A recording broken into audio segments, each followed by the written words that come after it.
Okay guys, so this is a 2001 Ford Ranger XTL 4.0 rear wheel drive. So the problem is that we got here is it wasn't getting enough air through these vents, the top vents. It was just like on low all the time. There was no air at all. And so I was looking up some research online, and they were saying that it's this switch, the speed switch, which if it is, then it'll be down here next to the passenger side, right there. This is it. It's right underneath the wall, underneath the passenger tire. It's only 2 bolts on each side. It's 8mm, really easy to take off. There's a clip right here and a slide clip up here, and then that's it. But let's say like it is working, you could feel the temperature switch going off and on with the speed, but there's still no air. So there's another switch that goes underneath. Sorry, my flash came off. That's underneath here on this side, which I'm going to show you right now.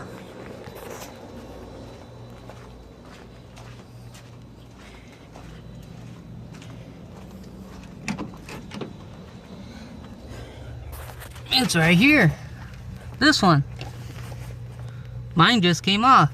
So what I did is I put a string on top of the vent and I pulled it out, so all the air goes to the front vents. Then you have another one right there where my thumb's at. That goes to the bottom vents. Then you're going to be saying, well, my fan don't turn on at all. Well, then you gotta check your relay. It's right here.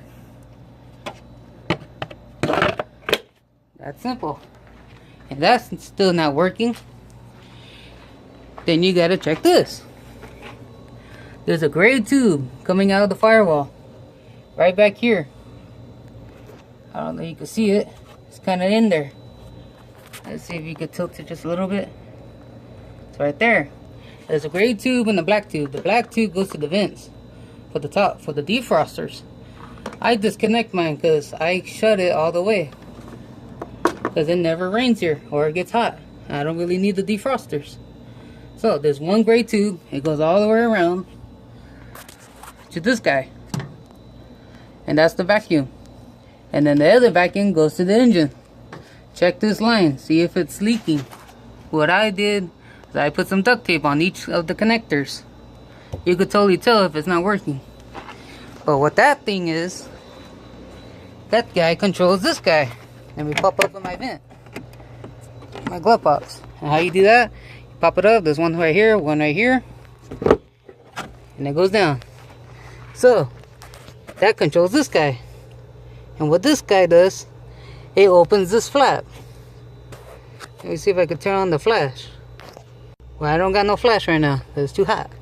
But what this guy does, there's a flap back there. When you have it on the AC, it goes halfway. When you have it on max AC, it opens up all the way. Why it does that? Because it sucks the air from the inside of the cab and it makes it cooler. That's it. And if you don't have that, it sucks from the air from the outside, inside. That's AC.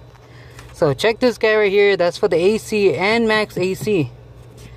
It's this white line. Then you gotta trace these lines all the way back. These are vacuum lines. Goes right here, and it goes to this guy. But if you could tell that all of yours are working through each vent and it's still not blowing air, then check your bleed door. A lot of people say just cut the hole out, which I did, but it doesn't really make sense. I didn't really look at it, that I don't have an electrical actuator. It's up there, it's on top of it. If yours is electric, just unplug it and then turn it and then take it off and test it.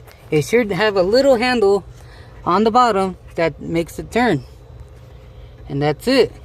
Mine's a cable, so all it does is move the thing back and forth like that. That's it. I took mine off. It works. I use my hand a little bit to turn it. It works. But then I was thinking, okay, maybe it's stuck halfway open. So, like I did, I cut a square out with the Dremel tool, put duct tape, put my hand in there. There's nothing in there. Then I figured, what else can it be? Well, before I did all of that stuff, I cleaned out the evaporator that's in here. I sprayed a whole bunch of fluid from here to there. The coil cleaner, which it did pretty good, but I didn't really have to, but it was a good idea to do it.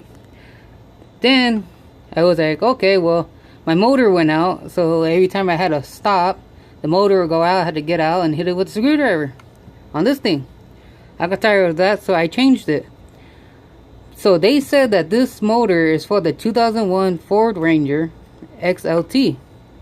Okay, the thing is, the plug right here, it only works on positive and negative.